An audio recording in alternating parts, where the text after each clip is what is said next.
The word of the Lord came to me. Son of man, will you judge her? Will you judge this city of bloodshed?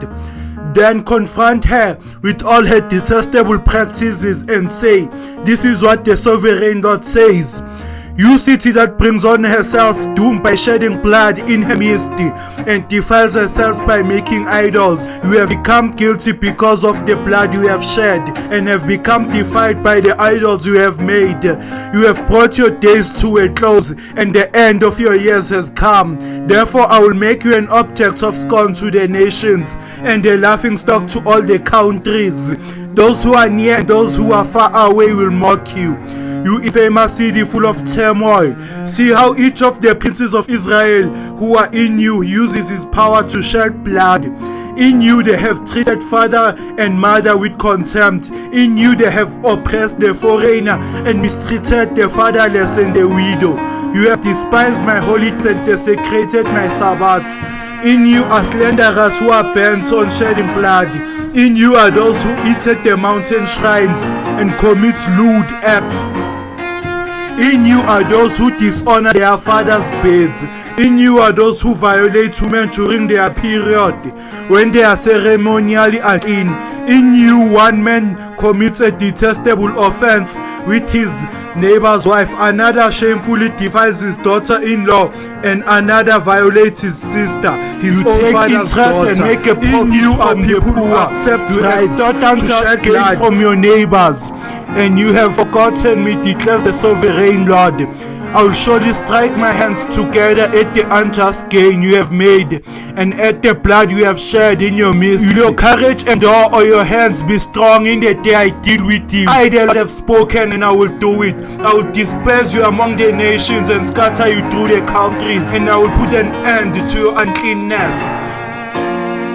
When you have been defiled in the eyes of the nations, you will know that I am the Lord. Then the word of the Lord came to me. Son of man, the people of Israel have become dross to me.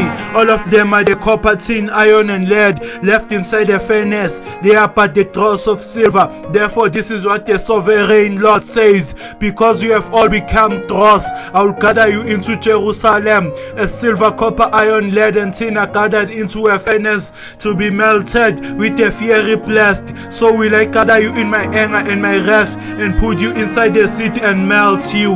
I will gather you and I will blow on you my fiery wrath, and you will be melted inside her. As silver is melted in a furnace, so you will be melted inside her, and you will know that I, the Lord, have poured out my wrath against you. Again the word of the Lord came to me. Son of man, say to the land, you are a land that has not been cleansed or rained on the day of wrath. There is a conspiracy of a princess within her, like a roaring lion tearing its prey.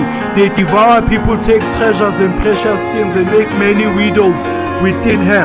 Her priests do violence to my law and profane my holy things. They do not distinguish between the holy and the common. They teach that there is no difference between the unclean and the clean. And they shut their eyes, so they keeping of my Sabbath, so that I am profaned among them. Her officials within her are like wolves, tearing their prey. They shed blood and kill people to make unjust gain. Her prophets whitewash these deeds for them by false visions and lying divinations. They say, this is what the sovereign Lord says, when the Lord has not spoken. The people of the land practice extortion and commit robbery. They oppress the poor and needy and mistreat the foreigner, denying them justice. I looked for someone among them who would build up the wall and stand before me in the gap on behalf of the land, so I would not have to destroy it. But I found no one, so I poured my wrath on them and consumed them with my fiery anger, bringing down on their own heads all they have done, declares the sovereign Lord.